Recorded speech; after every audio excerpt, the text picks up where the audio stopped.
So, fellow simmers, I hope you guys are doing great today. I am doing pretty well, especially after this legacy and royalty map reveal. I'm sure you guys have probably already seen it. I am late on the news with this one. However, I wanted to take a look at it together because I am actually super excited about something that they're adding in this. I don't know if you guys have seen it yet or really taken a look, but they have new types of lots. They're called like 2-unit lots. So I want to see what those look like in game. I am very excited for that. So, the Sims team reveals the Sims 4 Royalty and Legacy world map, lot sizes, and more. Here you can kind of see it does look quite big. It looks really nice. Very, I mean, it it looks fine. It doesn't look bad. It looks fine. It just looks like Desert Oasis. It just looks like Desert Oasis, just like expanded on. Like they could have done more with it a little bit. I think for this, like this just looks dusty and dirty as opposed to like exciting. You know what I mean? It's like this is supposed to be like probably like fields and like orchards or something like that, but it kind of just comes across as like scruff. You know what I mean? Like plant scruff. But moving on. Last week marks a new era of The Sims 4 royalty and legacy news. Electronic Arts has just done a reveal on The Sims 4 Ondarion world, a brand new world coming with The Sims 4 royalty and legacy expansion pack, even giving a detailed look into the map with a new teaser trailer. So, and then they've got the table of contents here. Definitely, they definitely worked on this. Like, they took the time with this, and they definitely worked on it.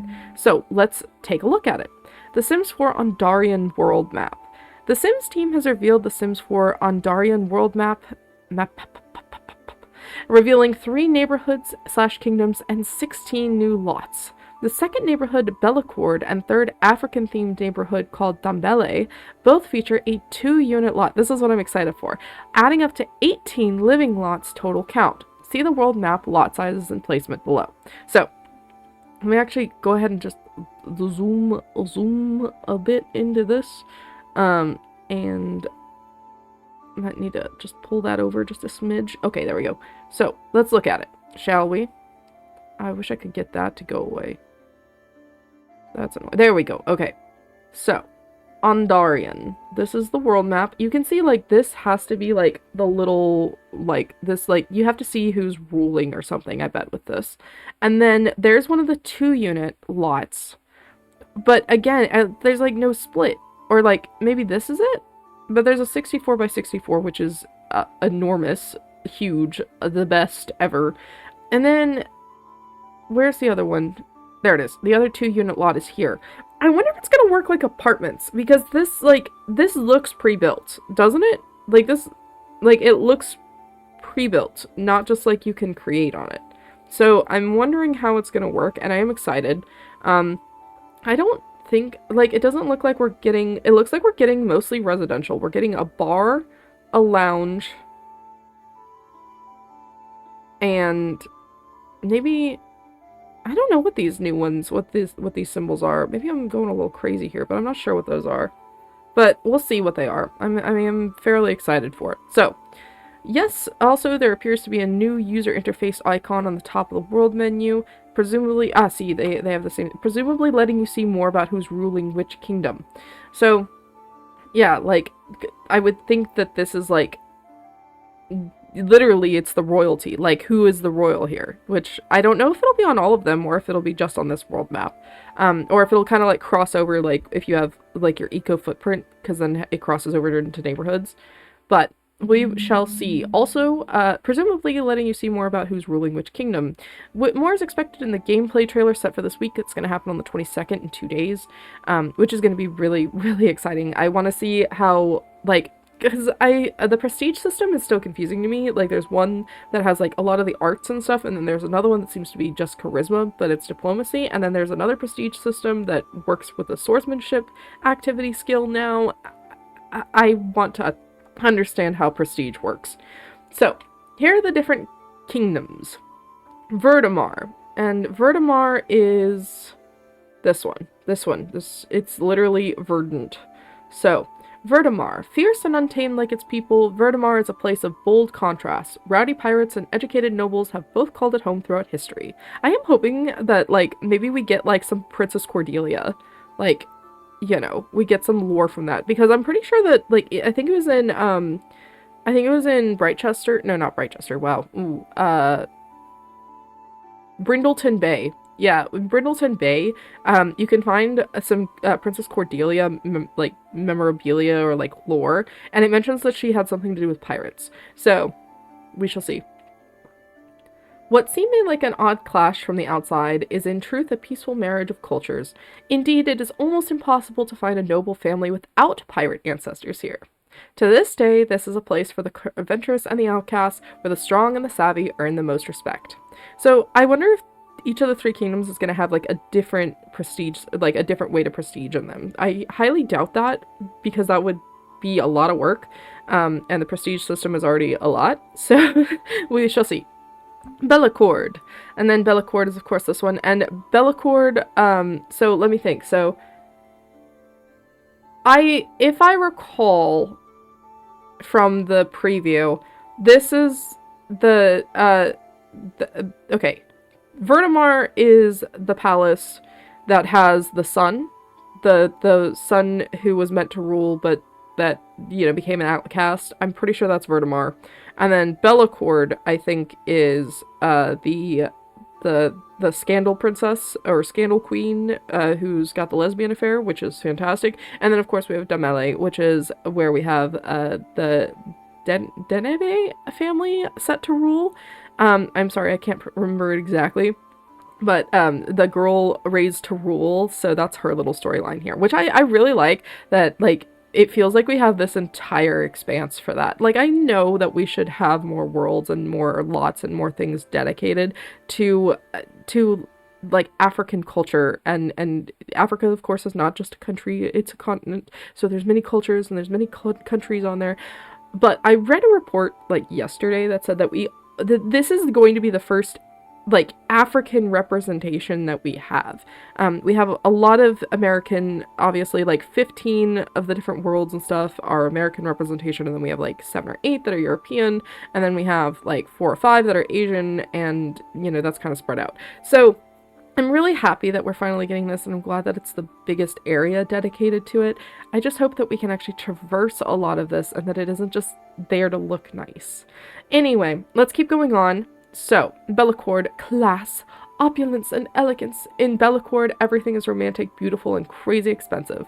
With a long-rooted history in chivalry and court drama, there's no better place to savor every aspect of the elite lifestyle. Just don't get too carried away and end up doing something scandalous. Gossip is sharp and travels fast here, and in Bellacorde, there is no greater sin than a tainted image. Dambele. Known for its vibrant streets, communal spaces, and a strong tradition of painting and crafting, Dambele is a warm and welcoming place.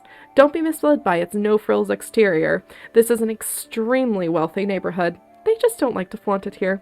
After all, the greatest of Dambele traditions is for everyone in its community to share with each other. So, the world trailer is also here. I think we'll take a quick look at it. We're not gonna, like, get me copyright claimed or anything. Okay, so there's Verdemar. Whoop! We have a beautiful new waterfall that's like right on the city. I wonder if we'll be able to look for frogs in that. There's the sword fighting, whatnot. Casa de Cosario by Emerald Stories. You did a great job. It looks beautiful. Casa de Cosario, like literally the house of the Corsairs. And then here's Dambele. Definitely wide open streets, a lot of beautiful, beautiful, just like earthen architecture. It's really gorgeous. Look at those windows. Oh my god, okay. There's Bellacorde. Opulence. It's overwhelming. There's a lot going on immediately. Look at this. This is like Versailles. My goodness. I think somebody like has been watching a lot of historical dramas.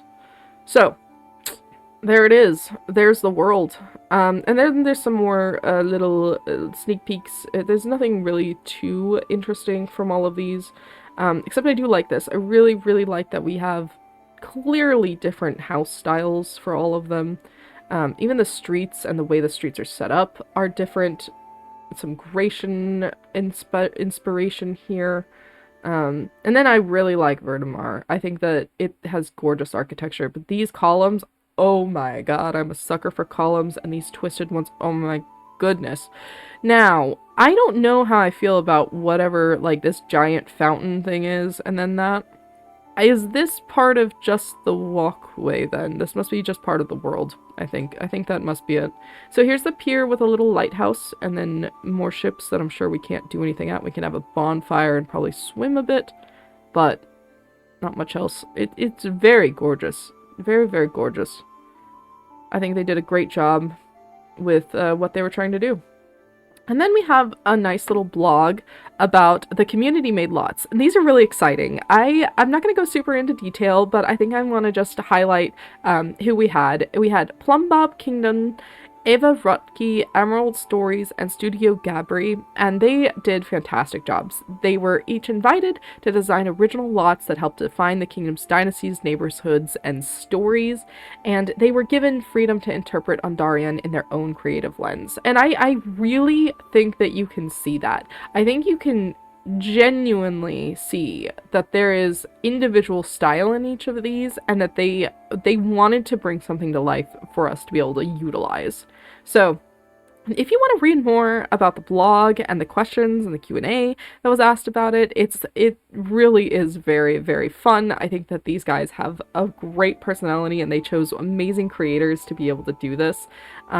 Look, they did some amazing stuff. Eva Rotke designed both the Bellacorde Palace and the Verdemar Palace. So she was able to bring this much life and difference between both of these builds. And yeah, London, Paris, New York, definitely got that vibe. Again, fountains and everything. I've got very much of Versailles and all of that. There we go. Wait a second. The houses of Verdemar Palace, Cordelia, and Thiago couldn't be further from the caps. Wait a second. Cordelia! Did you guys read this? We're getting Princess Cordelia? Like, the actual Princess Cordelia. No more lore, like, the actual Princess Cordelia. I'm so excited. This is ridiculous. This is ridiculous if we're gonna actually get her after almost, what, 12 years? And then, okay. Designed the Casa de Corsario and Fisherman's Hut, as well as the Sanbria Market and Dambele. So I am also very, very excited for that. I love the little market idea. I love the Verdemar neighborhood is definitely fierce. I really encourage you, I'm gonna have the link down below. I encourage you to definitely go and take a look at this blog. It's really fun. There's more lore drops and more little hints, it looks like. But I really think this is going to be very fun. Okay, let's see. Where was it? There's just that one little blurb. Look, there's more secret passageways. Look, the household of the Verdemar Palace, Cordelia and Thiago. I'm hyped. I'm hyped. I don't have anything else to say. So if you guys enjoy this content, this little news blurb, if you guys want to see more of this type of info and also some gameplay, I've got a speed build coming out later.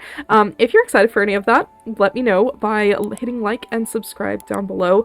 And hopefully I will hear more from you guys in the comments about how you're planning to play these three kingdoms, which one you're most excited about, what lore you're excited to hopefully see, and finally, just what you're going to be able to, or what you're wanting to accomplish with this new pack and what you're hoping to be able to explore with it. Other than that, you guys have a great rest of your day. Stay safe, stay smart, and yeah, hit follow, hit subscribe, and I'll see you guys next time. AJ out.